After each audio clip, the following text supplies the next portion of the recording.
여러분 안녕하셨습니까? 이상환의 세계관 강좌 40번째 시간을 시작하겠습니다. 지난번 39번째 강의에서 제가 감히 교육개혁을 통하여 대한민국의 도덕성을 회복하자고 국민 여러분에게 호소의 말씀을 드렸습니다. 오늘도 동일한 맥락에서 저의 교육개혁이 무엇을 말하는지에 대하여 보다 구체적인 말씀을 드리려고 합니다. 먼저 제가 여러분에게 호소하는 교육개혁은 우리나라 학교 교육의 교육 지향이나 교육 체계를 바꾸자는 것이 아니고 교육의 내용을 변경하자는 것도 아니라는 것을 미리 말씀드리겠습니다. 왜냐하면 전 세계를 아무리 둘러보아도 우리나라만큼 도덕교육을 중요시하며 자그마치 12년간 체계적으로 학습시키는 나라가 거의 발견하기가 어렵기 때문입니다. 사실 오늘날 대학 입시 위주의 교육은 도덕적 덕목과 윤리적 규범들을 교육함에 있어서 용어들의 개념 암기만 강조하고 실천에 대한 교수 학습이 결핍되었다는 문제를 안고 있습니다. 그리고 교과서의 내용도 자연적이고 개인적인 윤리도덕과 사회계약적인 윤리도덕의 동목들을 뒤섞어 놓고 있어서 개념의 정리에 혼선을 겪을 수 있다는 점도 지적될 수 있습니다. 그렇지만 저는 그러한 문제들은 모두 현장 교사들의 능력으로 얼마든지 극복할 수 있는 지엽적인 문제라고 생각합니다. 그래서 저는 우리의 도덕교과서에 기초한 교육 내용이 우리 자녀들의 인성과 인격을 전인격적으로 도야시키는 데 있어서 부족함이 없다고 생각하기 때문에 제가 여러분에게 호소하는 교육 개혁에는 교과서의 내용을 바꾸자는 내용이 없는 것입니다. 그렇다면 제 교육개혁은 무엇을 의미하는가? 제가 시청자 여러분에게 호소하는 저의 교육개혁은 잠재론적 교육 과정을 개혁시키자는 것입니다. 여기서 잠재론적 교육 과정이라는 교육학적 용어가 뜻하는 의미는 무엇인가? 그것은 교과서를 중심으로 이루어지는 학교 교육에서 공개적으로 가르치거나 다루지도 않았는데 학생들이 학교 생활을 하면서 은연중에 배우거나 학습하게 되는 교육 경험을 의미하는 것입니다.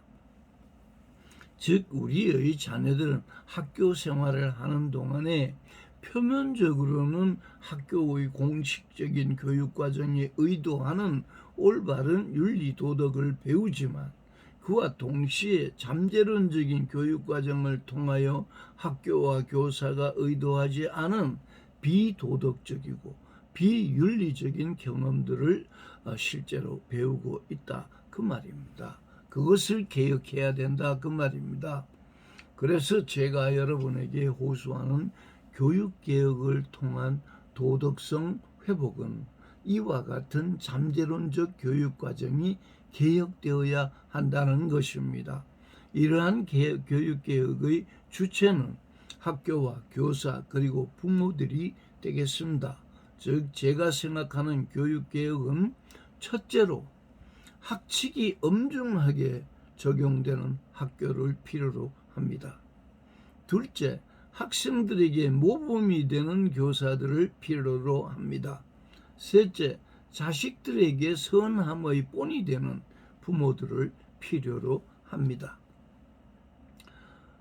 그래서 저희 교육이 추구하는 첫 번째 과제는 모든 학교가 엄중하고 공평하게 학칙을 적용해야 한다고 생각합니다.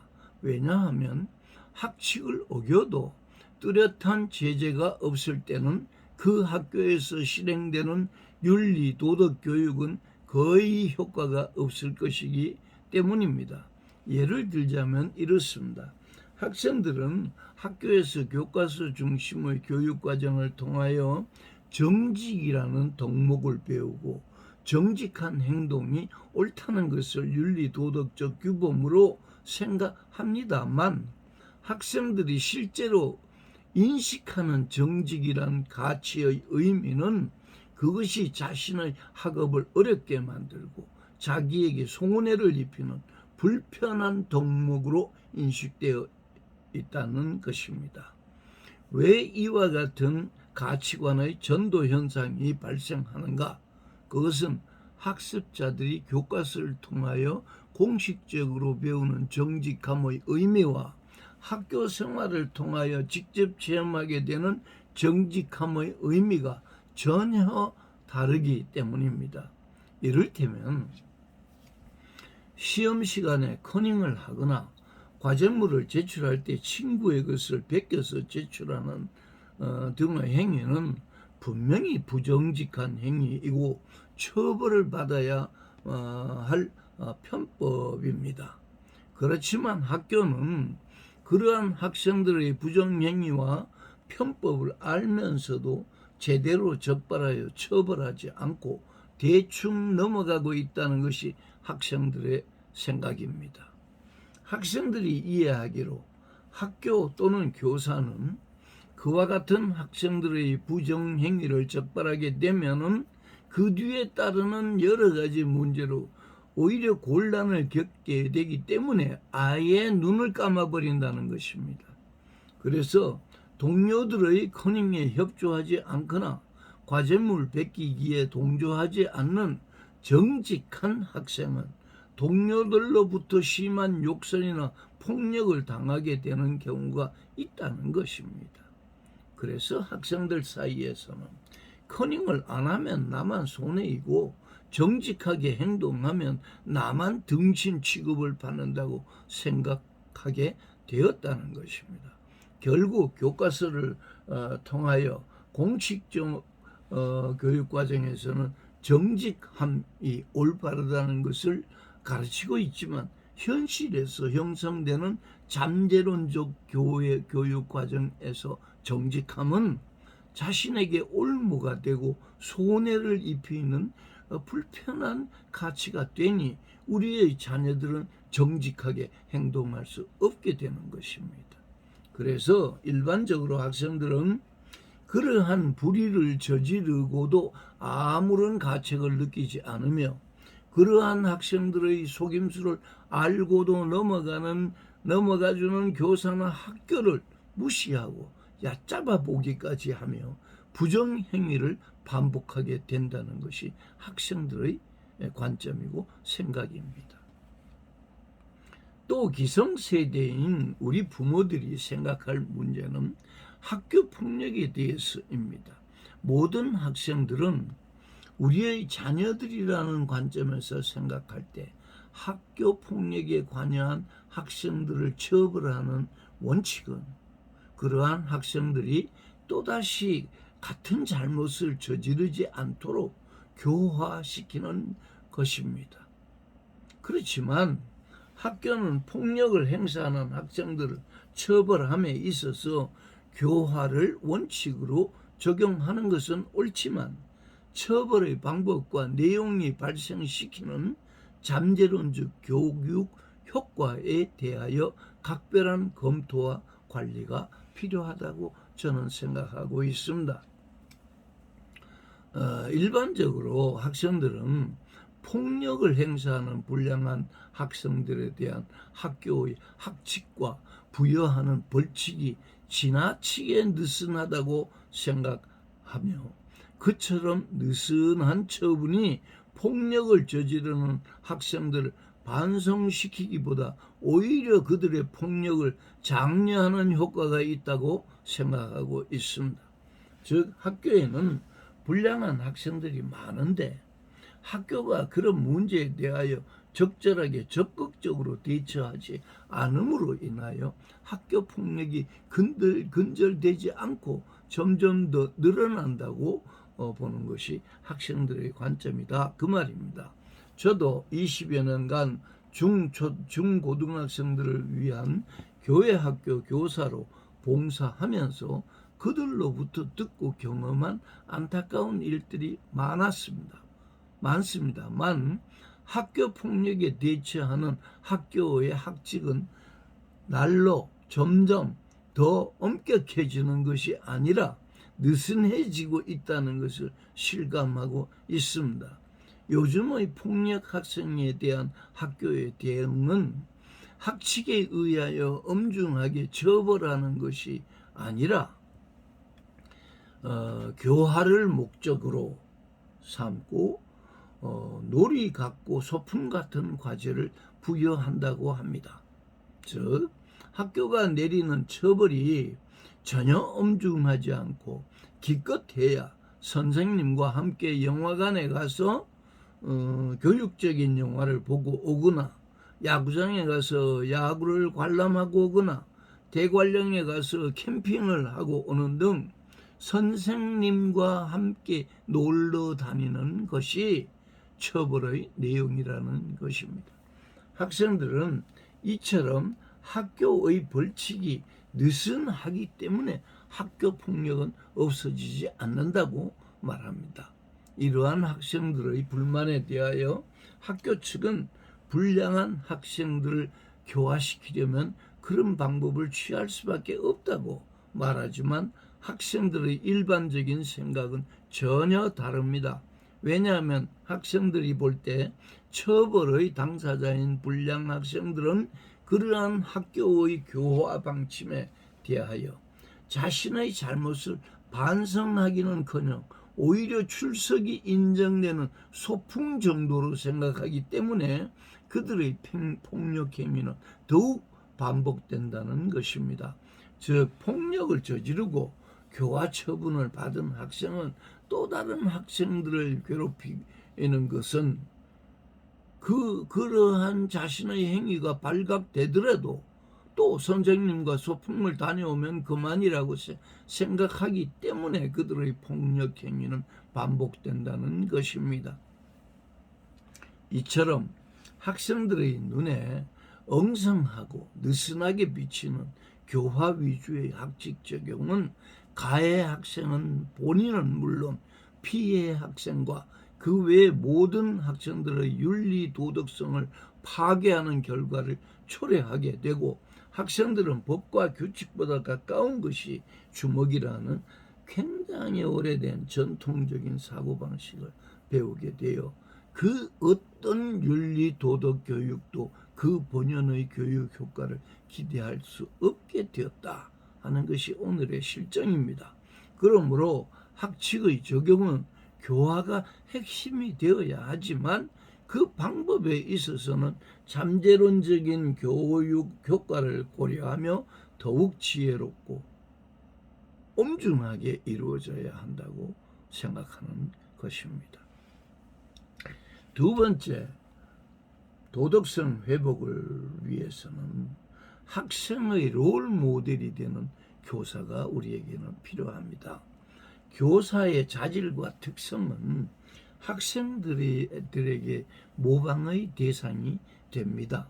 왜냐하면 학생들은 교사의 언행을 모방하는 경향이 있고 교사의 교직에 대한 긍지와 학생에 대한 관심으로 나타나는 교사의 열정과 인격에 영향을 받기 때문입니다. 그래서 교사는 정직하고 정의로워야 합니다.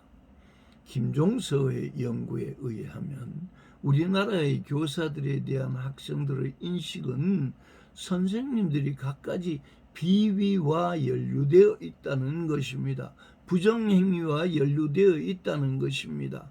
그리고 수학여행, 앨범 제작 등을 둘러싸고 전해지는 소문, 담임 배정과 비행학생 처리를 둘러싸고 들리는 소문, 특정 학생에 대한 대한 교사의 편애에 대한 소문 등을 통해서 학생들은 실제로 정직하고 올바른 삶의 태도보다는 부정직하고 편법적인 삶의 태도를 배운다는 것입니다. 이처럼 우리 자녀들의 학교 교육에서 표면적 교육 과정의 정직함이 올바르다는 것을 배우는 동시에 도덕 교육 과정이 의도하지 않았던 비도덕적이고 부정적인 삶의 태도나 사고방식을 잠재적인 교육 과정을 통해 함께 배우고 있다는 것입니다. 그리고 교사는 시대를 이해하고 자신의 관점을 가질 수 있지만 그 관점을 학생들에게 의식화시켜서는 안 됩니다. 왜냐하면 오늘 교사가 직면하고 있는 이 세상과 학생들이 장차 만나게 될 세상은 다를 것이기 때문입니다. 사실 수업 시간 중 교사의 개인 의견이 담긴 정치적 발언은 학생들로 하여금 은연중에 교사의 생각과 비슷한 정치적 성향을 가지게 됩니다. 이처럼 표면적 교육 과정의 교육 내용과 관계가 없는 교사의 개인적인 관점을 학생들에게 주입시키는 것은 진취적이어야 할 학생들의 사고방식을 과거의 이데올로기에 붙들어 매어 놓는 것과 같이 옳지 않은 것입니다. 그러므로 교사는 학생들의 사고방식과 판단의 조력자가 되어야 옳은 것이지 지시자가 되는 일은 없어야 한다고 저는 생각하고 있습니다. 그리고 또 한 가지, 교사의 언행은 일치되어야 하고 윤리 도덕적으로도 옳아야 합니다. 즉 교사의 언행, 품성, 인격, 열정, 교과 및 생활지도 방법은 학생들에게 가장 강력한 잠재적인 교육 효과를 가져옵니다.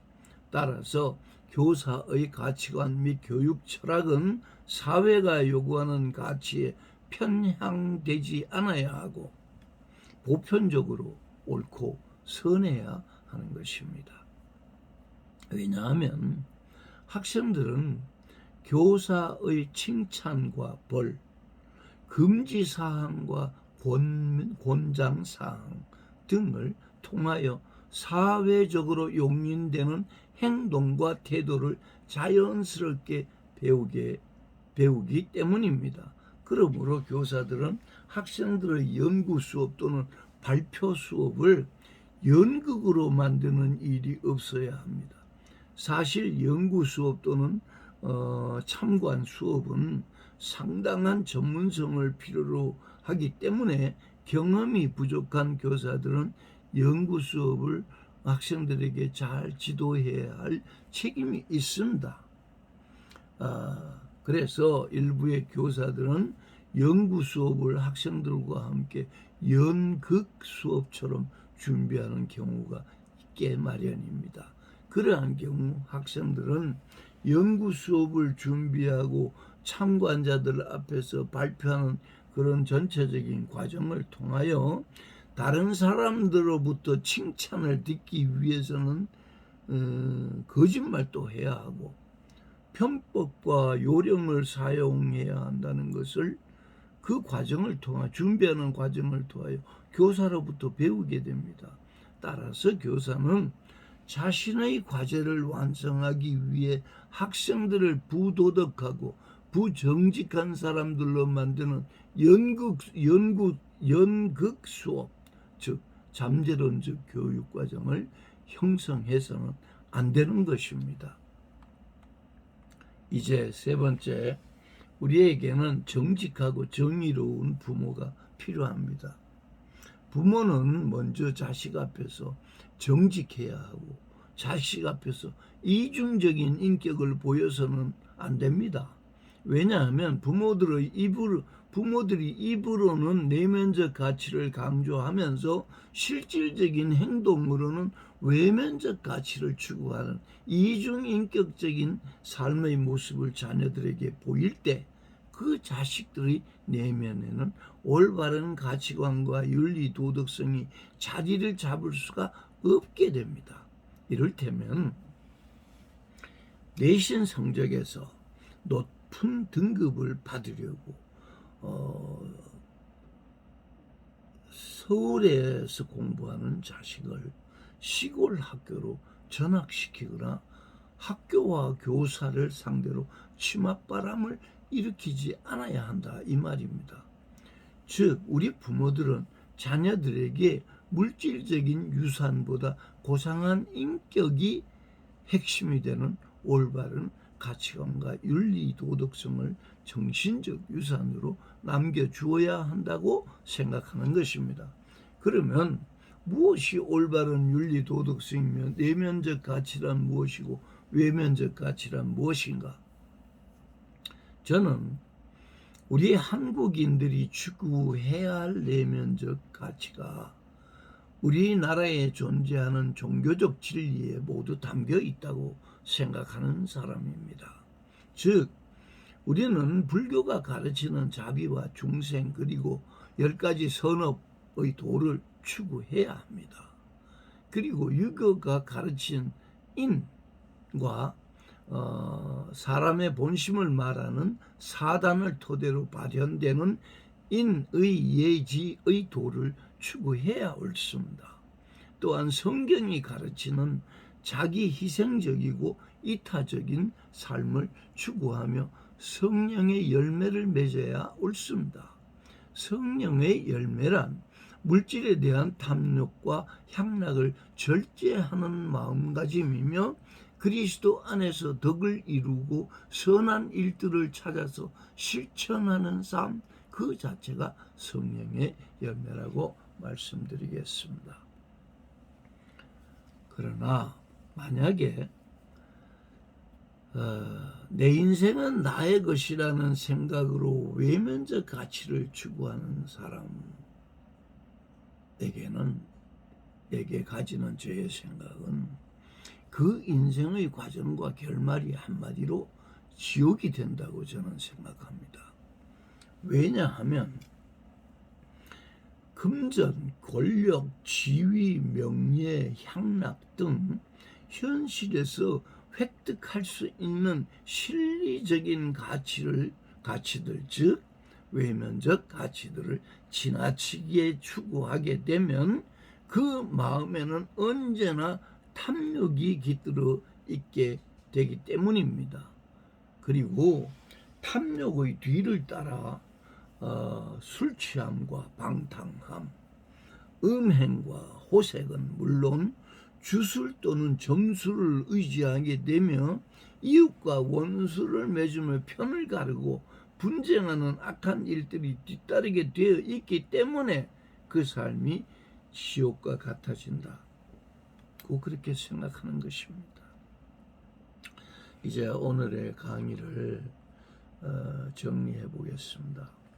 사실 사회의 탈도덕화 현상을 억제시키고 도덕성을 회복시키기 위해 실행하는 도덕교육은 사회의 구조와 역할을 변형시키는 혁명과 같은 일이며 국민 모두가 일치 단결하여 실행하지 않으면 도저히 성취할 수가 없는 어려운 과업입니다. 제 생각에는 아무도 이러한 문제의 심각성을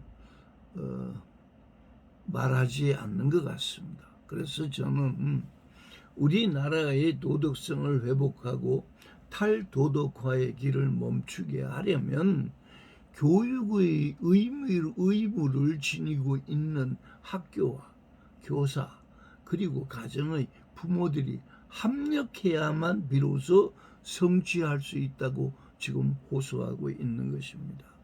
즉 우리 기성세대가 먼저 정직해야 하고 정의로워야 하며 서로를 아끼고 사랑해야만 우리의 자녀들도 도덕적으로 생각하고 윤리적으로 행동하게 될 것이며 대한민국의 미래를 소망하게 될 수 있을 것이라고 지금 호소하고 있는 것입니다. 그리고 저는 기독교인의 한 사람으로서 우리나라의 도덕성을 회복하는 이 시대적 과업에 누구보다 우리 기독교인 부모들과 우리 기독교의 지도자들이 앞장을 서서 솔선수범해야 한다고 생각합니다. 우리는 분명히 복음을 전해야 하는 그리스도인들이고 영혼을 구원해야 하는 선교의 사명을 지니고 있지만 그와 동시에 믿음으로 구원을 받은 사람들을 윤리 도덕적으로 올바르게 살도록 가르쳐야 할 일도 함께 해야 하는 것입니다. 왜냐하면 그리스도께서 우리 믿는 자들에게 내가 너희에게 분부한 모든 것을 가르쳐 지키게 하라 이렇게 지상 명령을 주셨고 볼지어다 내가 세상 끝날 때까지 너희와 항상 함께 있으리라 그렇게 약속의 말씀을 주셨기 때문입니다. 우리가 알고 있는 지상 명령 마태복음 28장 마지막 20절의 말씀입니다. 이것으로 오늘의 강의를 마치겠습니다. 시청자 여러분, 코로나 전염병이 또다시 창궐하고 있고 나라의 질서가 새 대통령이 집권하셨지만 또다시 혼란해지고 있으며 세계의 정세도 우크라이나에서 벌어지고 있는 전쟁의 참상으로 인하여서 공황 상태에 빠져들고 있습니다. 그럼에도 불구하고 이 세상의 질서와 모든 역사를 주장하시는 분은 하나님이십니다. 저는 그렇게 믿습니다.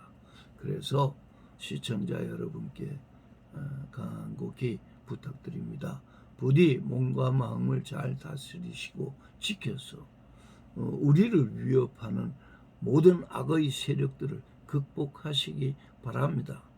그런 다음 그래야만 우리 앞에 우리가 우리 자식들에게나 우리 민족의 미래에 대해서 소망을 가진 사람들이 될 수 있는 것입니다. 그럼 다음 시간에도 건강한 모습으로 뵙게 되기를 바라면서 여기서 인사드리겠습니다. 안녕히 계십시오.